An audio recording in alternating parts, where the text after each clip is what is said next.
Hey guys, so today we're mixing in an Alfa Romeo video. This is primarily a Mopar and Chrysler channel, but Alfa Romeo content makes its way out from time to time, as this brand was acquired by Fiat in 1986, and then Fiat acquired Chrysler Group LLC in 2014. So since then, Alfa Romeo has fallen under the Fiat Chrysler Automobiles parent company, and more recently the Stellantis umbrella as well. Anyways, today is the unveiling of the new 2023 Alfa Romeo Tonale SUV, so we'll cover all the details we know so far, including the design, interior, powertrain, trim levels, and more. So let's get into it. Once again, this vehicle is called the Alfa Romeo Tonale. The concept was first unveiled at the Geneva Motor Show in March 2019, and it was scheduled for a 2021 release, however that got delayed until this year.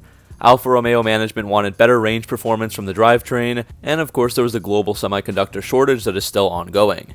Despite all the toenail jokes that I've seen about the name, it was named after the Tonale mountain pass in northern Italy.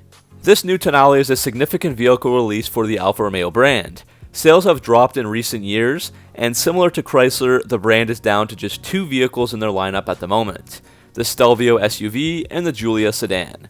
The Tonale is Alfa's first small SUV and just its second SUV overall after the Stelvio. It's also the first step towards an all-electric lineup that Alfa Romeo aims to have by 2027. This SUV is designed to compete with some of the smaller luxury offerings like the Audi Q3 and Q4, BMW X1 and X2, Mercedes GLA, and Volvo XC40 to name a few. The production Tonale looks almost identical to the 2019 concept. The concept would be in red on screen, and the production version will be found in blue. The company says the design was aimed at young, metropolitan, and dynamic customers. It's slightly more compact than the Stelvio, which isn't massive at all to begin with.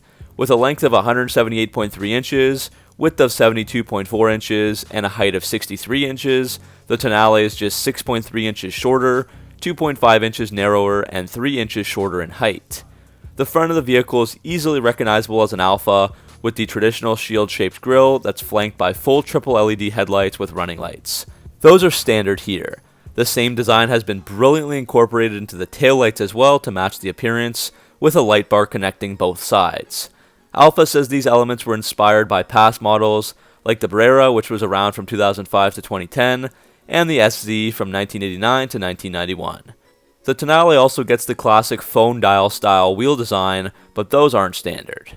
Alfa Romeo is slated to be one of Stellantis' new global premium brands, so the interior of the Tonale is quite upscale without getting into Maserati territory, and it seems to improve on the other Alfa models. Drivers get a 12.3-inch digital instrument cluster with a clean and practical center console. Above that, you can find a 10.25-inch touchscreen that features the Uconnect 5 infotainment system. There's tons of tech within the system, as it can store up to 5 different user profiles, has the Amazon Alexa virtual assistant, and can update over the air with the Alfa Connect system. Another interesting program would be that each Tonale gets an NFT, or non-fungible token, which is registered with the vehicle info like colors and options. The owner takes over the NFT upon purchase, and Alfa can then update it whenever the vehicle goes to the dealer for service or maintenance, creating a digital log for the vehicle history. Alfa's doing this in hopes that it will raise the residual values of used vehicles, because now there will be a permanent vehicle maintenance recording.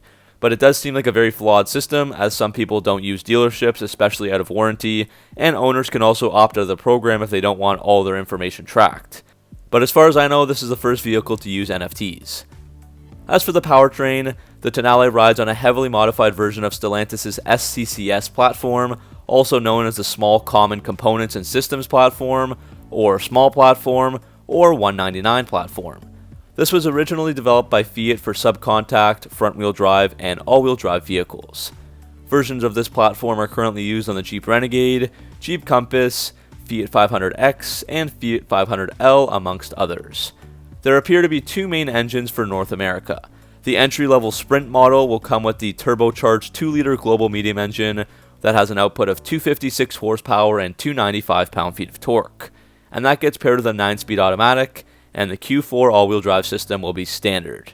The other engine is Alfa's first ever plug-in hybrid, with a 1.3-liter turbocharged engine and a 6-speed automatic to drive the front wheels, with a 90 kilowatt electric motor and 15.5 kilowatt hour lithium-ion battery on the rear axle. Total output is supposed to be somewhere around 272 horsepower and 350 pound-feet of torque, but the torque number hasn't been confirmed. Running on electric-only power, the Tonale will have a range of 30 miles or 48 kilometers. There will also be an automatic and hybrid mode, and fully charging the battery will take 2.5 hours from a level 2 charger, and the battery pack is small enough that it won't require level 3 fast charging. It's still only available with a modified form of the Q4 all-wheel drive system. The top trim Veloce will only be offered with this powertrain, as it seems that Alfa is forcing you to adopt this technology if you want the best model that money can buy. They claim a 0 to 60 time of 6 seconds flat for the Veloce. Thanks to a competition that's powered by smaller and weaker engines, Alfa can claim that they offer best-in-class standard horsepower with the 2-liter and best-in-class hybrid power with the plug-in version. Outside of the US, Europe, Asia, and Africa get 3 additional powertrains. The Tonale Hybrid is standard in Europe and Asia, with a brand new 1.5-liter turbocharged 4-cylinder with a 7-speed dual-clutch automatic with a built-in electric motor and front-wheel drive. And there are 2 versions of that, one with 130 horsepower and one with 160. Europe and Africa also get the choice of a 130 horsepower turbo diesel motor with front-wheel drive and a 6-speed dual-clutch automatic.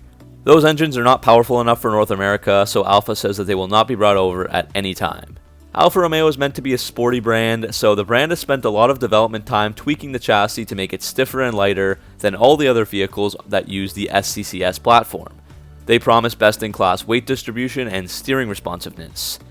The Tonale has a fully independent McPherson suspension system with frequency-selective damping shock absorbers. That system doesn't have external control, however there is an optional electronically adjustable suspension that can be added, incorporated into the Alfa DNA, or as they say, drive mode selection system. There's also brake-by-wire tech, which is supposed to seamlessly balance regenerative and mechanical braking and the ABS system. As for safety features, there's quite a few as you would expect. Standard safety features include adaptive cruise control, forward collision warning with automatic emergency braking and pedestrian detection, lane keep assist, blind spot monitoring, and rear cross path detection. As an option, buyers can upgrade to tech that supports level 2 autonomy that adds features like traffic jam assist. As for the lineup, the Tonale will have 3 models to choose from in the US. Sprint is the entry-level model with the 2-liter engine, TI is the middle, available with either engine, while the Veloce is the top model with only the 1.3-liter plug-in hybrid. Pricing hasn't been released yet, but it's estimated the Sprint will be around $35,000 US, TI around $42,000, and the Veloce around $45,000. Canada gets 2 models, just losing out on the TI. I'd also expect a high-performance quadrifoglio model to come out after a year or so, as both the Stelvio and Giulia also offer those. That's basically like the SRT offering from Alfa Romeo.